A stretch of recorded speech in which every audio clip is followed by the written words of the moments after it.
Floppycatters! I did kind of an introduction video to this water fountain that we got for Caymus for his renal disease maybe it was 3 weeks ago. And somebody just asked me today, how easy is it to clean? They asked me that in the comments of that YouTube video. And ironically, I just cleaned it this past weekend for the first time, and we've probably had it for 6 weeks, and you're supposed to clean it every 2 weeks.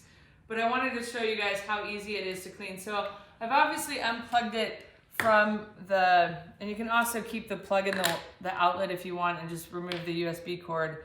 Then you might have this or this on top, but literally I just take this part out and this part. This part has the filter, and the fountain comes with 3 filters.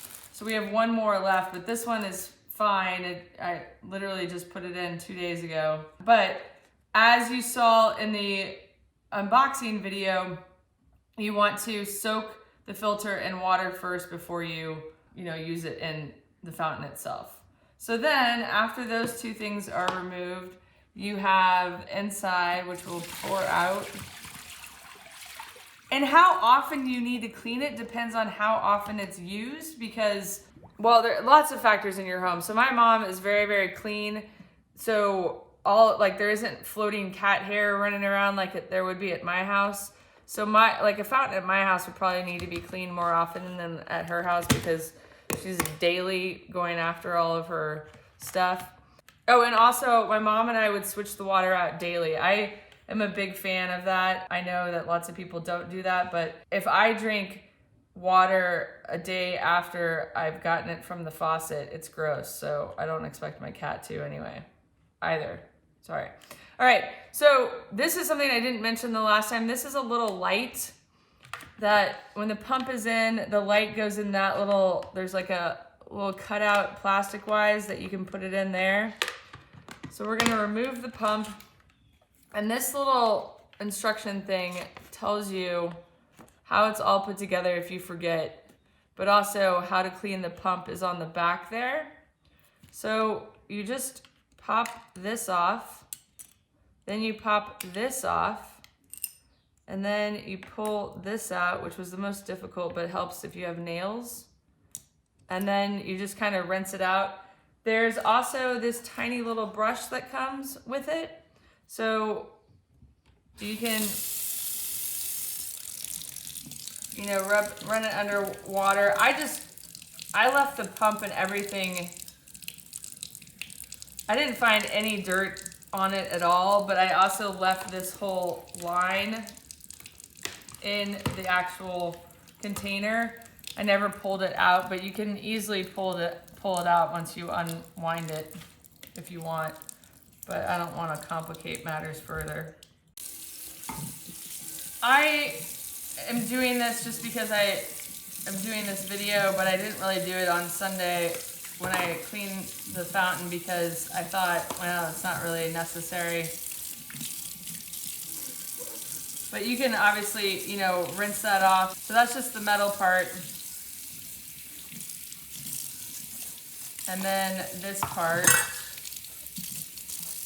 And the filter, I was confused by how the filter lines up, but in the little instruction manual, you can see that the puffy side is up. So when you put it in to the filter spot, you're gonna put the puffy side up. So then I'll just get the rest of these little pieces, which I don't really think, because my mom and I were switching out the water every day, there's no mold or anything like that, but a couple of people have commented on that video saying that they did have mold on theirs, which I was like, well, how often are you switching it out? I think of my cats like I think of me and how I'd want to be taken care of, and I wouldn't want to have same water for weeks on end. All right, so to put this back together, you put this little guy in first, and there's like a magnetic thing there that makes it go in faster. And this is like that. Over the weekend, it's nice because I tried to put it in like this and it didn't fit, and so then you know that it's not the right way. So that's that way. And then this has the little cutout for the pump's top. So that snaps back on. And then because of the little light and how it's situated, it's easy to figure out that you put the pump in. The pump has little suction-y feet, and that's what I was pushing down. So that's all ready to go, and then you can pull the cord through. So that's taut. Okay, I'll let the brush air dry. Then you put this on. Caymus and Murphy don't like these guys, so I don't include those. And then we put the lid on. That's how you assemble it back together. So then we'll just, fill it with water and put it in there. So now it's filled with water, so you put these two lids back on. And then if you wanted to use one of these guys, you just stick it in the hole and then the water will start from there. Let me show you what I mean. Or you can switch out the attachment.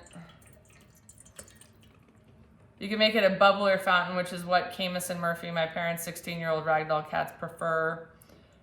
Or you can do these guys. I prefer the bubbler. It doesn't make much sound at all, and that's been huge because Caymus didn't want to drink out of a loud sounding machine. He seemed to be kind of scared of that. But there's no audible sound for me with the bubbler, and it's very slight with the Daisy too. I'm sure when the water level gets low that the audible sound becomes higher. I'll include a link in the about section below, the comment section below, where you can buy this water fountain on Amazon.